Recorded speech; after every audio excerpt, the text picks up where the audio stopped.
सबय अंग गुणहीन हूँ, ताको जतन न को। एक किशोरी कृपाते, जो कछु होय गुरु पूरा पेटया। जिन बनत बनाई,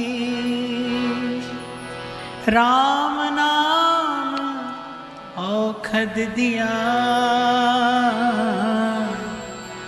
एका लिवलाई, एका लिवलाई। तत्तिवा न लग गई, पार ब्रह्म शरणाई। और कुर्बान जाऊं सो वेला सुहावी, जित तुम्हरे द्वारे आया। और नानक को प्रभ भय कृपाला, सतगुरु पूरा आया पाया। गुरु आकर मिले, हृदय से लगा लिया, त्रिताप नष्ट हो गए। जैसे जैसे आतप से किसी तपे व्यक्ति को सरिता का किनारा मिल जाए, गंगा का तट मिल जाए, यमुना का कूल मिल जाए, ऐसा राम बोला को लगा। गुरुदेव ने छाती से चिपटा लिया, फूट फूट कर रोने लगा। राम बोला,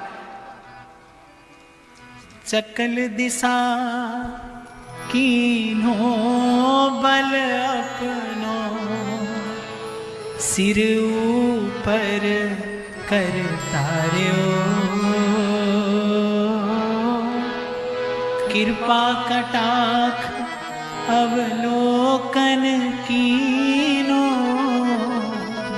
दास को दुख बिदार्यो। दास को दुख बिदार्यो। जो मांगे ठाकुर अपने से, सोई सोही दे। जो मांगे ठाकुर अपने से, सोई सोही दे।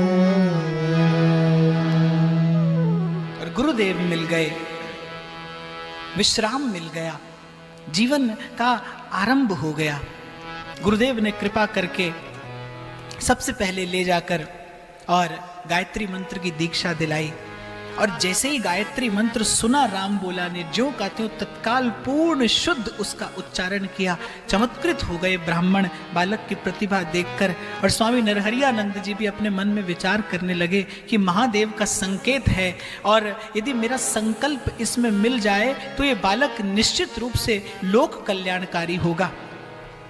विद्वानों से शास्त्र पढ़ाए, वेदों का पठन पाठन कराया, और बहुमुखी प्रतिभा से संपन्न हो गए श्री